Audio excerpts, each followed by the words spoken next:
So you guys have all been doing some sort of online streaming things. I've seen, and the YouTube channel I thought was fantastic, and I was found myself going back there all the time to hear a lot of the old Billy Pilgrim stuff. But looking forward to going out on the road, what is that going to be like? Are you taking Billy Pilgrim out to do some shows? Because I'll travel to see that.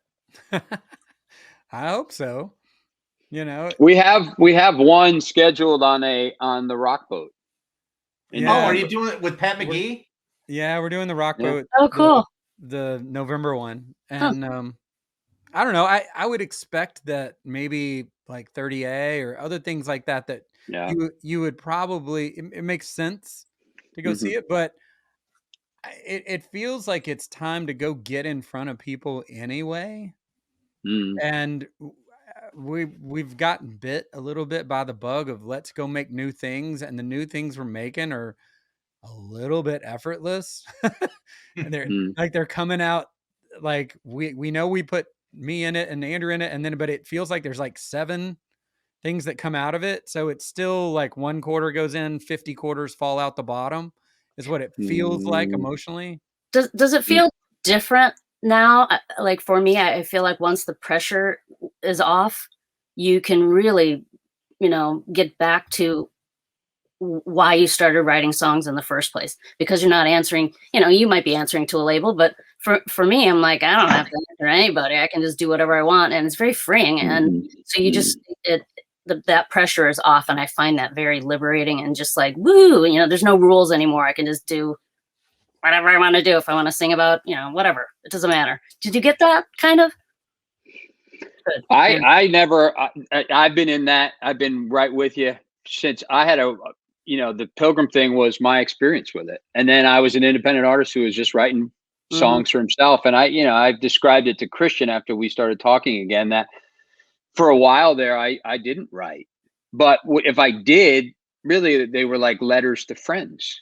Some friend went through something, so I wrote her something and would send it to her. And that was my songwriting muscle. Right. And so I know that very well. It is strange that I now sit back in this position on the other end of it with time and look back over the expanse of it. And I have a catalog of stuff that I'm releasing, like my sister and I's. And those things were never to sell to a label or to have a manager. I remember Get Me Out of Here was like, once that was signed and we were on Atlantic, all of a sudden, and this, Mary, that moment when as someone's on your shoulder all of a sudden, and it's an accountant and it's a lawyer and it's a booking agent. And I wasn't very good in that position. And I've told that to Kristian as well. After all this time, it's been great to be able to look at him and say, I'm sorry that I was kind of a wreck back then under that pressure, because I really was. My natural position, I would love to be able to make money with my music, but more importantly, I need to write my music to exercise and explain my life to me and to those around me, right? I know what you're saying. I sometimes feel like, when people go through AA, that was kind of like the pressure that when your first record comes out, I was kind of an asshole too. And so I feel like I should call people up and say, when I said that, I really didn't mean it. I was, because it's. But I had a partner who was a really nice guy, and I was the asshole. So I really had to apologize for a year. I kind of was. Honestly, looking back. And it wasn't because I'm a bad person or have a bad heart. I just didn't deal well with the pressure at the time. Who knows? You made an interesting point about writing. Have you found that, each of you, when you wrote, as the words started to come out and you started to tell the stories, that there was an element of self-discovery that you didn't know was there, that as you were putting pen to paper or melody to lyrics, that, wow, that's something about myself that I never would have thought of had I not had this instrument with me?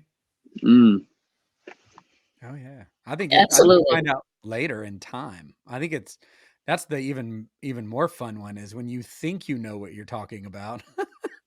And then like a year or two later, you listen back to what you recorded. You're like, whoa, holy crap.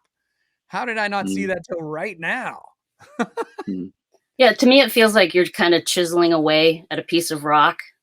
and you don't even know where it's going, but you keep fiddling and changing the lyric and going to a different chord, and it's just like chisel, chisel, chisel, chisel until you do you guys feel like that sometimes? So you get to the core of what you're really trying to say, and it takes a little while to get there because it's cathartic and it's self, exploration, and you got to dig in those places where maybe you don't want to go.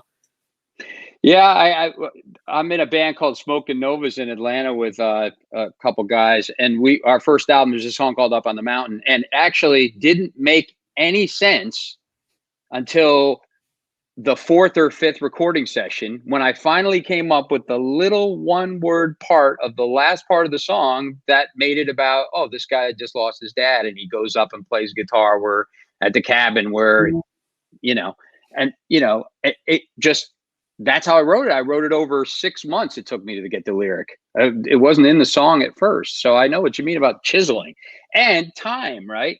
Yeah. That's a thing too. Like we used to make records in a day, or in a week or whatever.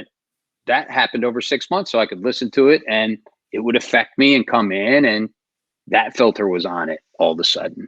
So are you guys still in a studio recording? I haven't seen a studio for like a year or so. I mean, do you just do it at home? Well, it's both, really. Yeah. We're lucky enough that we have I have studio space here in Atlanta. That's calling it a studio is really grand. It's a grand word for it, but it's a couple of rooms with a bunch of overpriced knobs in it, and but what it does do is it gives us an excuse to be nowhere else other than that place. And when we take that time with each other, we afford each other attention to do just this and not the 19 other things that happen in your life. Right. And that's cool. I can top your knobs with my this is my really high tech. You guys, maybe when you hit it, you can get one of these. This is my sleeping bag vocal booth. Awesome. Man, I love it. Yeah, it works. But it's so comfortable too, though. It is. You can just curl up in that little thing. You got it. Exactly. Yep. A little campfire. Well, I mean, a lot of people have blankets on the windows because they're meth dealers. At least you have a recording studio. That's what I tell people. You know what I love? I love watching all these people like dramatically take pictures of themselves, like doing their podcast from their closet. And I'm like, welcome to the fucking rest of us, people. We've been doing that for 30 years. Yeah. I'm sorry you're stuck at home. It's what we can do. It's funny you mentioned taking pictures of themselves. Have you found that social media has been, I guess you could say, a catalyst for what you're doing or a hindrance? It's all how you take it. I mean, what's cool is the same technology that sort of democratized us being able to record at home is also the same technology that's been moving forward and creating the ability to shove this stuff across social media without a record label, which then also creates the same thing back to you as a curse, which, is this now the way that you have to do what Mary and Andrew and I always used to do, which is we used to get these literally pieces of paper every day to call the following 19 people in this order at this time and repeat it over and over again for 50 days in a row. I don't know. It feels like they've just moved the cheese, but the cheese is still there and you still have to chase it in order to go tell the story of what you're doing. But I love that as a fan, I can watch Robin Hitchcock in his living room. That is cool. Holy crap. I know. I'm on James McMurtry's and it's like, what? I'm just right here. James McMurtry's doing his magic. And I'm like, this is cool. I mean, I totally made fun amazing. Yes. I made fun of myself. Like, oh, check out this jacket I had on at this award show. I felt like Tommy Stinson. and fuck if Tommy Stinson didn't text me, like direct message. I was like, what? I'm freaking out. And my kids are like, are you okay, Dad? I'm like, you have no idea what just happened to me. You know, the other side of that is just the flip side is like the manager and everything else, right? And just this little bit. Most, like as an artist and a songwriter, a lot of times you want to get lost a little bit. And I would just want to leave my phone away for days because that kind of gets me in the spot instead of, you know what I mean? It's like when I feel okay, I kind of remove the world a little bit, and now it's a zone for me to write in. That's another aspect of it. So what Kristian saying, I recognize as truth. And then also for me, I need to kind of dissociate from it a little bit as well as a creator. So it's not the whole thing, right? You have to put it in its proper place, I guess, right?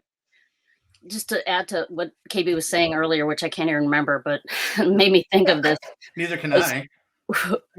When when Billy Pilgrim and I got to Atlantic, the music business was completely different, and all the bands, getting that record deal was the crossing the finish line, or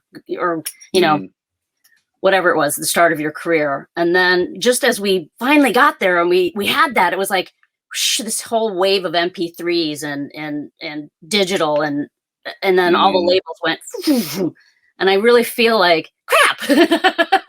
I wish I would have spent that time learning how to, manipulate streaming and all these other things, because it felt like, we did all this hard work to get to the top of this mountain that just crumbled. Did you guys feel like that at all? Yeah. I mean, I was around in my country band watching it crumble. Yeah. It was a little after, it was in the early 2000s, maybe. When was Napster? 97 or 8? It was right about then. It was right at the, probably your second CD. And, it's like, MP what? And I tell you what though, the weird part of it is the resiliency of the few things that are still true, right? And instead of kind of looking at it as we were walking on, these hanging bridges made of thread that's coming apart. Rather than that, check this out. So you remember how we used to have to go to every frickin' radio station and sit in the lobby and beg them and play and somewhat, varying degrees of humiliation, it's kind of how they ran it. So when I started the country band with Sugarland, we did that again. And that's the only thing that worked. We went to every single station, and I was just telling these people that were in my band with me, I was like, look, man, this is gonna get rough. Like I think I've been here before. You're gonna cry in a pillow every night. Like this is gonna suck. And you need to you're gonna forget everyone's birthdays. You're never gonna, it's gonna get bad. And don't start drinking now. Any of those lessons that I remembered back in the day of how to survive this, don't take complicated clothes, pack what you can in your guitar case. Don't take a nice guitar with you. It's going to get crushed on an airplane. Or your whole trailer is going to get broken into and it's gone. Why didn't somebody tell me that? Yeah. But all of those things are still true. And then the other thing that was true is if the song is good, then all that work's going to work out. If there's a crack in your song, they will find that. As you try to lift it up over your head and you're passing it around, you're trying to get it up and get it to do things. So those became very true. And I think the other thing that was true that I know Jen Stark taught us that I still use is go hang out at the label. You need to teach the people who are selling you what to sell. It's like training a bunch of car salesmen how the car works so that they can sell it. Did you guys hang out at Atlantic? I never got that opportunity. I felt like That was one of the things we did do. Did you? I hung out there quite a bit, actually. We knew people's names and they knew who we were, and we were certainly not the most popular or the most successful going on there. We weren't even in the top half of that, you know, but we certainly were working the goodwill of the people, because I learned that maybe this was Bill's thing. I think. Yeah, I think it was a Bill Leopold thing. Yeah. Which was, you know, you're not selling your music, you're selling the discovery of your music. That's right. And That's so right. when someone discovers it and they go, "Oh my God, what is this?" That euphoria, that feeling, that excitement, that's the actual product.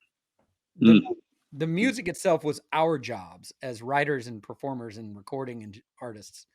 And then the only next step you really had to do was show up on stage and try to deliver a show. And then, for better or for worse, sell the discovery of what you did. And so Andrew and I always had a blast getting on stages because we were underdogs.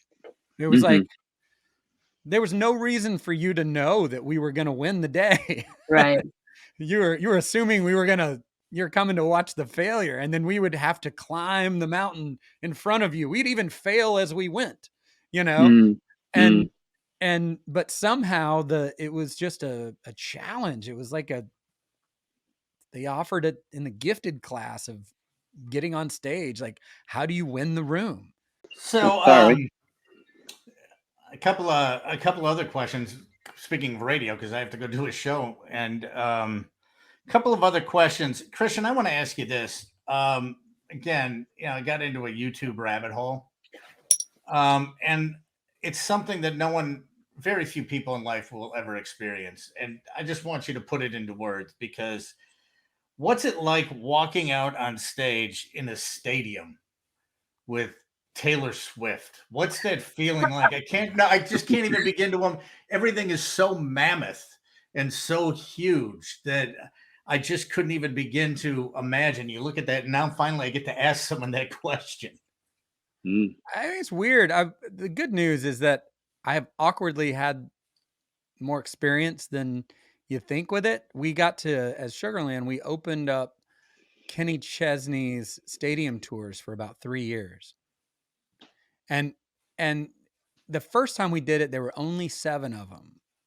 And then the next year there were more. There were like 12. And then the third year we did it, there were like 15 or 18 of them. And it takes you about, because they're so far spaced out, because they can't really do them every night. You have to move the entire stadium stage and then build it and everything. So they would only work on weekends. So it would take you a couple of weekends, maybe 2 shows, to get your head around the fact of the amount of adrenaline that dumps into your body. Because you're physically, like, Andy, you'll know this because we stand next to each other. You project the amount of energy it takes to communicate in the room, no matter how big the room. So if you're in an arena, you kind of feel like you have to fill up the arena somehow. So you sing, maybe you oversing, you over move your body. And it's a natural feeling. You're only doing it because when you're in a coffee shop or a small club, you know how much you need to give out to communicate with everybody in the room. And then when you get to a larger club, you're like, oh, geez, I got to put out a little more. And then when you're in a theater, you're like, holy crap, I got to really work. And so you can imagine the escalation of, okay, I was prepared for the most recent large thing I've done, and this is like 6 times that. So your brain is like, ah! So you're screaming into the microphone. You're running to places you used to walk on stage. You know, you're making bad choices. This is essentially what I'm telling you. Is the experience immediately pushes you to a place where you unconsciously make bad choices. And so you have to get your bearings enough to pull it down. The fun thing is that Taylor used to open for us for years. So that was more of a, like, I'm proud of you. This is fun. Holy shit, isn't it fun to go ride this giant machine you have behind you? You know, and that kind of relationship with an artist like that it makes it real easy to go perform like that, even though your brain is still dealing with your ability, like your need to communicate. But she's a very different machine, you know. She has a very visual presentation in her crowd. So you know that these screens behind you are like 2.5 stories tall. And much like maybe a TV actor sometimes gives advice, you know, they're like, hey, you only need to act a little because the screen is picking up the rest, right? So the same thing's in the Taylor Swift world. You only have to entertain for the giant screen behind you. The screen does the rest of the work. And she kind of reminds you of that when you're out on her thing. She's like, look, hit these marks. Let's make it up as we go. And you'll see us make it up. If you ever get on YouTube, you're like, oh, that's funny. What are they just wandering over here? Oh, yeah, we were just wandering over there. You know, it's kind of interesting. Daryl Sturmer, who plays guitar for Phil Collins and Genesis, right? They did a concert in Rome for 500,000 people. And we did a screening of the movie, of the DVD. And he said that's the first time he ever saw the production, because he was on stage and he never saw other than a big LED board. So he really had no idea what was going on behind him for an entire tour until he sat in the theater and then watched it, which was pretty wild. So I got one more question for each one of you before we, and again, thank you guys for doing this. And Mary, I'm glad I could kind of, you know, pull this connection together. Let's start with you, Mary. When it comes to music, what brings you joy? When you write that song and it just, you can't get it out of your head, and oh, this one is really, how you start a song and you're kind of like, it's kind of like pulling teeth, and there might be something here, I don't know, but then you sit down, like, I'd Be Lying, I wrote that in 5 minutes, and I'm like, I kind of like this, and that kind of thing. Just, there's no other feeling like that. It's like a drug. You're like, oh my God, I love this. And it came out of me, that kind of feeling when you just, you stumble onto something that you just love. That is like heroin to me. Andrew, what brings you joy? Not that I've done heroin. That's a challenging question, really. There's so much about it that does. I think the connective tissue of it is it went, like, to me, the most joyous when I started, or the thing that would give me the goosebumps the most, is harmony singing. Yeah. It's just that muscle. So I was in a band with Kristian called the Wagon Wheels, and Annie and I, my sister and I, had sibling harmony. So it's a very natural, ingrown part of it. But when we were in that 4-piece, we would sing an old traditional that Kristian brought to for us to cover, called Sylvie. And it was just, I don't think I've ever gotten closer to a feeling of like transcendence and joy at being part of something. Plus, there were 4 pieces. I can only imagine what it must have been like for CSN and Y to sing in front of 50,000 people, those 4-part harmonies. The harmony singing, to me, just connects me, and connection is what it's about, right? So I had a vocal, my choir coach you'd sing, and then when you'd cut off the end of a harmony, he would just go like this and point up. He goes, can you hear that ring? How it would stay with you a little bit. And it's a pretty magical feeling. Yeah. Kristian, for you, what's your go-to Chinese food? No. What brings no. What brings you joy? Just making something. It's a really weird experience if you have not spent any time in your life making something, like a picture or anything. Just making it out where there was nothing before. Now there's something, and it's magical to me. I think that's why I like the recording of it, because I just have to prove that it even happened. Because I'm like, I know I made this. I think I made this. Did I only make it when I sing it? Yeah. Like, listen to this. And then I'm like, oh my God, there's no way. Did I make that?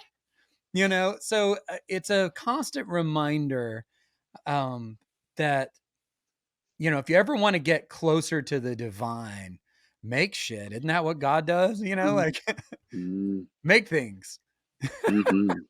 Yeah, and he pretty much did it all. That'll be tough to top. I mean, something to shoot for. You know, you can't win yoga, man. You can't. I do want to. I want to thank you guys for taking the time, and hopefully, Kristian and Andrew, I didn't fanboy you too much, but this is, this is just a thrill to me, because your music has meant so much to me, and Mary knows. Yeah. We played acoustic shows together quite a bit, and we did Insomniac for like years. He'd bring in another one. He's like, okay, let's do Halfway Home, or let's do Get Out of Here. And I'm like, I won't tell Lady of the Mist, Sweet Louisiana Sound. I've done Blind Spot. She gets away with it. One time we played, we played under Mary Karlzen at the Shank Hall, and we did Insomniac. And this guy comes up and he's like, oh my God, you guys know Billy Pilgrim songs. And I'm like, okay, yeah, thanks. Well, I interviewed Lindsay L at Summerfest, and Lindsay mentioned that you had produced her album Continuum. And I said, God, I love Billy Pilgrim. And all of a sudden she just went like that. And then we formed a connection. So, that's the power of music. And that's the great thing. And again, thank you so much for taking the time, and Mary and Andrew and Kristian. And this is let's see, I'm getting a little bit tongue-tied, but I'm so glad to see that Billy Pilgrim is making new music. I know there's an EP coming out, and we'll make sure that everybody knows when that was coming out. And then of course Shine is out and it'll be streaming soon. And hopefully, I don't know, like I said early on in the interview, that I could see that little gleam there when Andrew and Kristian looked at each other on stage, and there was the magic there. I'm seeing a Billy Pilgrim, Mary Karlzen tour. That's all I'm saying. Just throw it, just put it in the back of your mind. I see its magic. Bring it on, people. Right on. Yeah. So, hey, thanks a lot very much. And we'll be looking for that EP and Mary and Shine, and we'll keep an eye on YouTube. And thanks again. And I really appreciate it. Great seeing you guys. Good seeing you, Mary. Great to see you, Mary. Thanks, Kevin.